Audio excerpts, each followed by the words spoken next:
Greetings everyone, my name is Rejnols, and today I figured we'd do something a little bit different. I am almost completely done with painting all of my Custodes. Now, when I say I'm almost completely done, I still have like, 15 models left or something like that, but I'm nearing a point where I figured I would like to share my collection with all of you. There's also been quite a few people who's been asking about my paint scheme. I'm not going to show you how I paint it, but I'm going to talk about how I do it. And then hopefully from there you can figure out, your paint scheme if you want to copy mine or like use some inspiration from my paint scheme. But in general, just showing off all of my Custodes. So, I've shared this picture on my channel before. I got this nice little IKEA cabinet thing from my local club. They were getting rid of it and I said, hey, I'll take one of those. And ever since, my Custodes have happily lived inside of it. So the top shelf is like normal infantry and characters. Then the second shelf is like, mechanized and fast attack. And then finally at the bottom we have the tank and the Sisters of Silence as well as some assassins. How many points is all of this, you might ask? Well, let me tell you, I have absolutely no idea, but I figure it's around, 6,000, 7,000 points. Maybe a bit less, I'm not entirely sure. That being said, I think I have a pretty good variety of units, so we'll just go through them and take it from there. So first of all, over here on the left side, we have my 11 Wardens. Now you might be asking yourself, Rejnols, why the hell do you have 11 Wardens? Don't they only come in boxes of 5? And that is correct. However, back in 9th edition, Vexillas, which are these guys with the flags, that not a lot of light right there, I'm not sure you could see anything. These guys, Vexillas, used to be characters, and these characters could take a spear. So for 9th edition, this guy was a Vexilla with a spear. However, Vexilla is obviously not a character anymore, they are now just war gear, and a guard, normal custodian guard, cannot take a spear alongside the Vexilla, and therefore he just became a warden. So I have 11 wardens. Will I ever need 11 wardens? Probably not, but I have them. Then we have my Allis Terminators. Here I have a little bit of a mix. I believe I have 10 Allis in total. I've painted 2 of them as shield captains, but the only difference between my shield captains and the normal guys are the shoulder plates, as well as giving them black hair. That is mostly for myself, so I can easily identify, oh right, this guy is the captain, if I am playing them as captains, because sometimes I also just play them as regular Allis. So, for my Allis, I have the captain and 2 guys with axes. This was before 10th edition came out, I built these guys, so before we knew that, axes weren't very good at all. I also had this leftover Vexilla, once again, used to be a character for himself back in 9th edition, not the case in 10th edition. And then I have a captain and it should be 5 guys with spears. But yeah, as I said, sometimes I play him as a captain, sometimes I don't. But if I am playing him as a captain, I've painted his hair black just so he's easy to identify. And if my opponent asks, oh, is this a character? Oh yeah, this unit has a character, it's the guy with the black hair.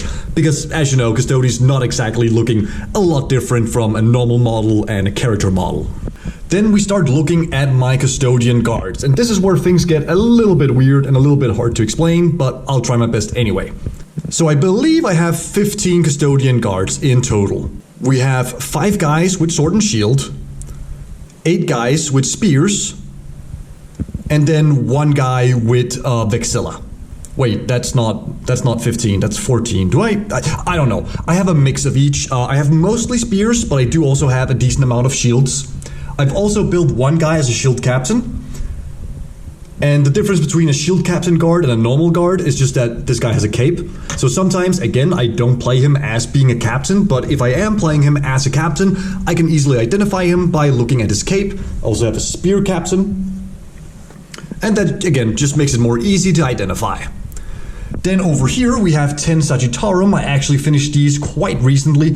I didn't go super hard on the paint scheme on these guys. You can tell they are a bit more bleak than the other guys, and that's just because I figured I just wanted to finish them. They'd been sitting assembled but not painted for a long time, and I figured, you know what?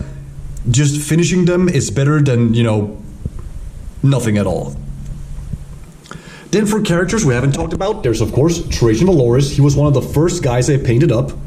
I think I'm not sure if you can see it on the camera, but I think I did an okay job with the face. Again, not sure how much you can see of it, but you know what? Out of all the faces I've painted, I think this is one of the better ones. Then we have, the shield captains, the normal shield captains, Terminator shield captains. Then we have Valerian. This is a guy whose face I definitely didn't do a great job on. And then we have 2 blade champions, and I actually have a 3rd blade champion. I just haven't assembled and painted him yet, but I do have a 3rd blade champion because you can never have enough blade champions. So that's it for like the normal infantry, and now we go down to the next one. There's not a lot of light here, so I apologize if it's hard to see. This is, as I said, mostly mechanized and like fast attack. We have a regular Contemptor Dreadnought, or Venerable Contemptor Dreadnought as they're called. We have a Telemon with the, I think this is the Culverin, but I'm not entirely sure. I just play it as whatever I need because people don't know the difference anyway. But he has a gun, he has a fist. Then we have 6 Venatari, 5 of them have spears and 1 of them have pistols. You might be asking, why would you build something with pistols right now? Well, I'm the kind of person who'd rather have a mix of different things rather than all of them being the same loadout, even if that one loadout is way superior to the other things. So yeah, that's why I have 5 spears, 1 pistol. I have 3 more Venatari to build, and I'm gonna build 1 up as a spear and then 2 more as a pistol, so I'll have a total of 6 spears and 3 pistols. That should be a good mix, so at least I can play around with them even if they aren't great. I still have a decent, variety of both.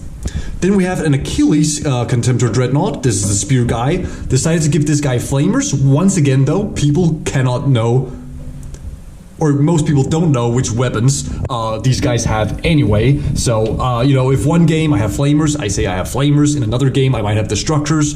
As long as you tell your opponent, they should be fine about it. That being said, from what I could gather, the flamers are for sure the best choice of wrist guns for 10th edition. Beside him, we have the Galactus Dreadnought. This is the first time I've painted one of these guys up. He's cool. Unfortunately, obviously, all Dreadnoughts are kind of trash. Speaking of trash, look at this. 9 bikes. 9 bikes. 1 captain, and then we have 5 of them with salvo launchers and 3 of them with hurricane bolters. If you are playing bikes, I'm pretty damn sure that salvo launchers is the best choice, but again, I like to have variety rather than just build whatever is the best right now, because it might change in the future. Oh, and before you ask yourself, oh my god, how much money did you spend on Forge World? Well, let's just say I didn't get these guys from Forge World. And that's all I'm gonna say about that. And then finally here at the bottom, we have my Sisters of Silence as well as my 1 Caladius Graph Tank. I only have 1 of these guys, but I am probably gonna pick up another one. I do want to have 2 of them. Probably not gonna get 3 of them because that just seems overkill. But yeah, probably 1 more of them. For the Sisters of Silence, there is 10 Witch Seekers, and then there is 9 Prosecutors. And then I built 1 of them as a Knight Centura. Again, I'm not sure how great you can see it, but she has like bronze armor and all the other girls have silver armor. To differentiate them, because you can tell by the gun a little bit, but to make it easier for myself, I painted Prosecutors with red hair and red capes, and the Witch Seekers with blue hair and blue capes. Then at the front we have Alea, as well as my Calidus Assassin and my Eversor Assassin. And that is my collection right now. As I said, I still have a decent amount of stuff left to build. I have 1 more of each of these Dreadnoughts, so I have 1 more Spear Dreadnought and 1 more Sword and Shield. I have 3 more Venatari. Then I have the big transport, the Beached Whale as people like to call it. I forget the name of it. It is the... It's not the Palace Grav Attack. I forget the name of it. It's the big transport that really doesn't do anything, but I have 1 of those.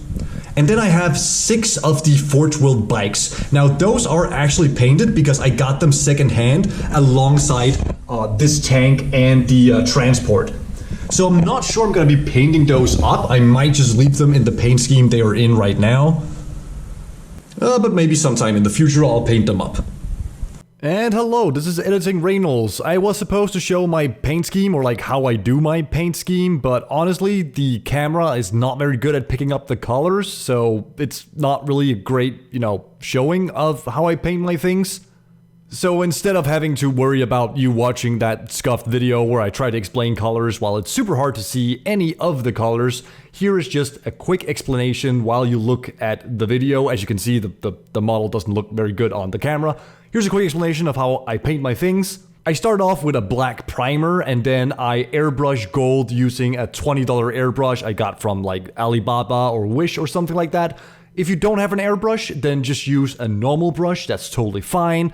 If you're using an airbrush, if you want to do exactly what I'm doing, I'm using Glorious Gold from Vallejo. I would not be using that color if I didn't have an airbrush, because it is absolutely terrible at being used with the brush, because it doesn't have good coverage at all. So if I was doing it with a brush, I would be using Retributor Gold. After the Retributor Gold, I then do a dry brushing of Liberator Gold. I then paint in all of the black parts as well as the purple parts of the model, but I don't do any of the metal parts yet. I also do the leather on the gloves. I do that with a mix of Charred Brown from Vallejo as well as Doombull Brown from Games Workshop.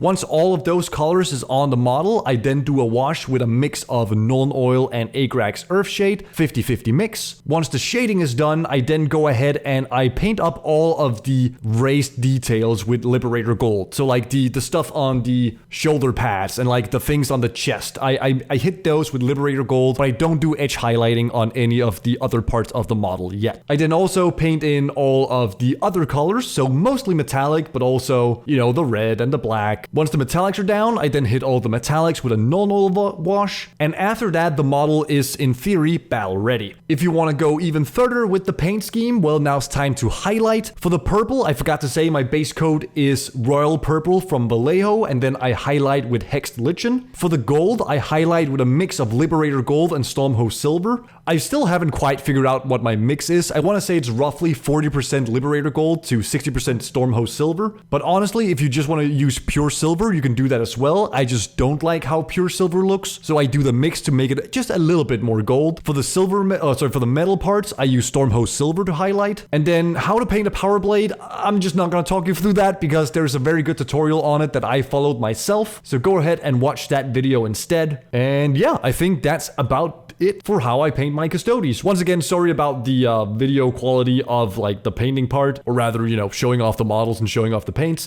It's not a great showing, but I hope you could use it. And if you have any questions about the paint scheme, feel free to ask them in the comments below and I'll do my best to answer them. Thank you so much for watching. I hope you have a good time and I'll see you again very soon.